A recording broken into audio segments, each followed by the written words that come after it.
to 100 and? 60 to 180. 60 to 180 So most units. important part is between 60 to 120. Okay. Because less than 60 now there's no increase at Yeah. all. So this particular segment is very important because it's about 25% of the population. Yes.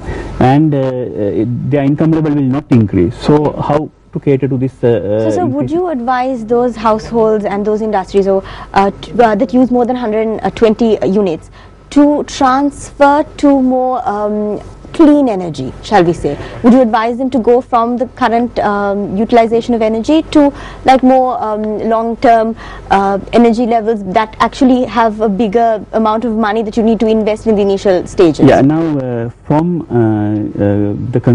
about 120 units above, they can go for the other options, right? Okay. Now below that they have no option, they just have to take the Yes. electricity from the grid. Yes. So now recently government introduced a scheme called net metering, Okay. where you can have a solar panel on your rooftop Okay. and generate electricity when the sun shines and export it to the grid. I see. Okay. And when in the night you need energy, so you import from the grid. So you have to pay for the net. So that facility is available for all consumers, but there's a certain segment in society who can afford to meet So that has an initial. cost. That has an initial. Yeah, initial cost. That's Okay. you need to have you have to install the solar panel or any other technology. Then only you can do. So that option is there for high-end consumers. We call them high-end because the tariff system is arranged in such a way that for their incremental unit they have to pay a high amount. Like it's like now originally it was about 50 rupees per unit. Now it's 58 rupees per unit. see. So if you save one unit, you will be saving 58 rupees. I see. So then you can So recover the every cost. unit really does count, Banu, because every little plug point that you pull out really does count. And the solar energy seems like a very valid point and also like a reasonable alternative to what's happening. What is your opinion, sir? The importance, I mean, the advantage with solar is it's everywhere. Yes. Certain other technologies like wind and other stuff, it's only in certain areas. Yes. So everybody cannot do that. But solar on rooftop you have, and we have the year-round sunshine, which beds with, it's a natural resource in Sri Lanka. So certain segments can go for that option. The others, they need to identify ways and means of improving the efficiency. Yes. So that's from a household point of view. Yes. From a national point of view, can you see Sri Lanka moving as a bloc to more clean energy? Can we move as a nation, as a policy, like take our environmental, our energy policy towards a more clean and a more sort of long-lasting resource? Can we do that? Is it possible? It's a good question because now we were discussing for this for about 20 years now. Okay. Because we know that in the long term run we need to have renewable energy resources. We don't have a choice. We have really no need choice to, because we don't have any oil wells or coal mines, so we need to go for that. But there was a tug of war between the government and the utility, the Ceylon Electricity Board, which one is cheaper. So at current prices, day one, if you compare renewables with fossil fuels may be cheaper because we have high capital investment for renewables. But once you establish it, it's free. Yes. So for 20 years, 25 years, you will get same energy free.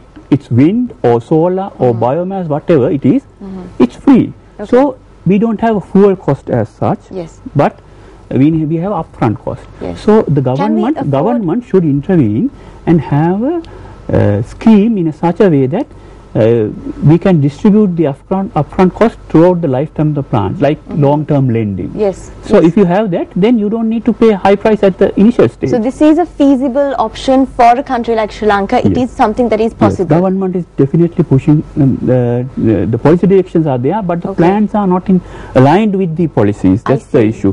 So we need to so we need to take the policy to the planning level. Action level. That's the missing link. I mean, the planners, they don't understand this macro picture because we need to have social dimension, environmental issues. All these should be taken into account while determining the final plan. And households, like you were saying, they should also have that mindset where they really understand the need to move on to clean energy and to sort of take that extra step and go that extra mile just for the sake of the future. Yes, I mean, both for energy conservation and renewable energy, the general public should be well aware, play a role, and they should push the government in certain instances for policy matters, and they should try on their own to do something in order to meet this.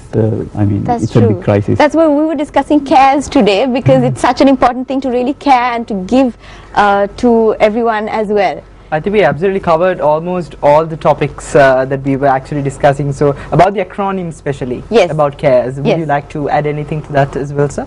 No, actually, my final point is now we are old. While we were young, we said that well, fossil fuel is the future, but it's no more. The black gold. Yeah. Now it's over. Now we have to move to this from fossil fuel era to the new era, which may be renewable energy and energy conservation, energy efficiency. But we are already late. That's why we are facing this crisis. So we need to take immediate steps to overcome this. If you have this mindset in place, then everything will happen. Mr. Abhigunawardene, thank you so much for being here with us and sharing your information and telling us about the policies that's available in this country, because it's very important, and also for shedding light on the feasibility of us moving on to cleaner energy on a national front. Thank you so much for being here. For giving me this opportunity to discuss this matter with you. I mean, this is a big topic. It's very difficult. Yes, it's so difficult to fit everything in, but I'm glad we got like the main points covered. And it's our pleasure. Yes, it's our pleasure to have you. Thank you so much, sir, for making it today. Yes. So apart from that lovely interview where we talked about conserving energy, it's time for us to take a very short commercial break. But before that, we have a video clip to show you guys as well. Now, for the first time ever, it's a world record, all right? The world's first algae-powered building. Sam, very exciting. Yeah, it's set to be completed in Germany. Really? Yes. Later this month.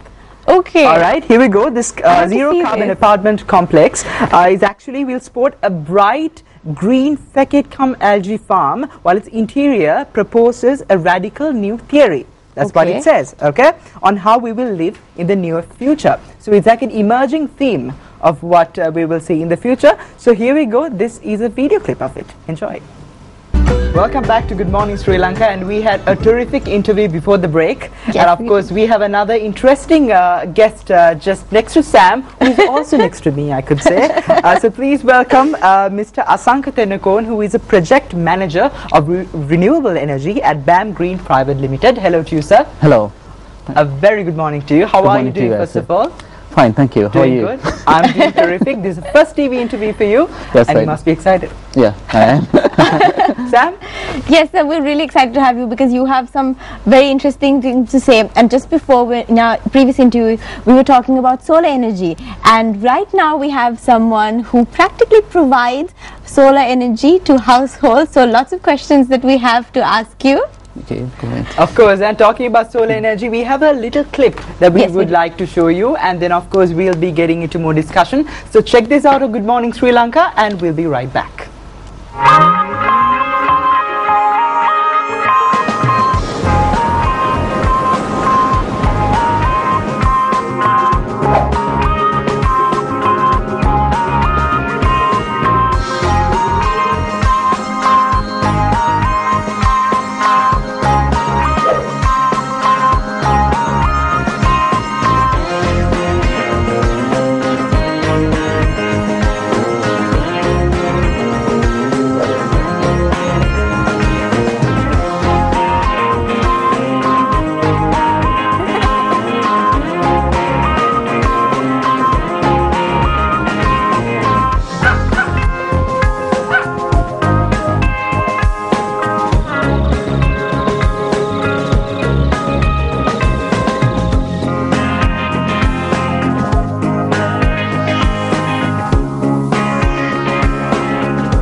Mr. Asanka, we saw a smile on your face throughout the entire video, and Banu was mentioning it during the video. He was like, oh, you're smiling so much. Tell us a little bit about that. Yes, I was smiling. Actually, the reason is this is the thing what I have been doing for about last 3-4 years. Yes. And I was just thinking, I was just wondering whether I could borrow the video clip from you for my...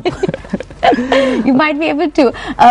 Sir, tell us a little bit, like solar energy seems to be such a popular option for people who go in for renewable energy. Yes. Why is that?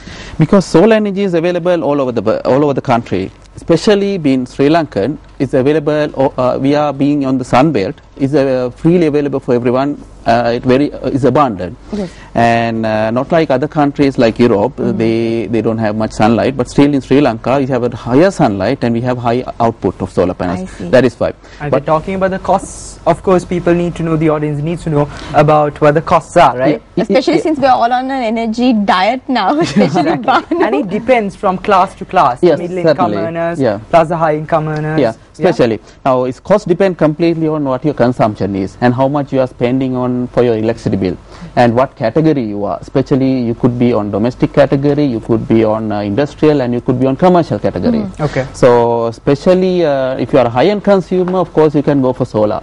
But for, as it was mentioned earlier, for low-end consumer, it's still not a viable solution. So, for example, if you say, like in our household, there is an office space that's used as well. So, there is air conditioning and there's other equipment that goes with an office. So, our bill usually comes up to around 10,000, like that range, because there's all these other equipment that is involved on a daily basis as well. So, would it make sense for us to use solar energy? Yes, certainly, you would. The thing is, now, if you're 10,000, if your electricity bill is 10,000, most possibly you are using something like 300 units. Okay. And 300 units include 200 units you daily use for your household consumption. Plus, so hold on, I have a question on that. 200 units is what an average household uses? It's generally a middle income family will use like that. Of how many members?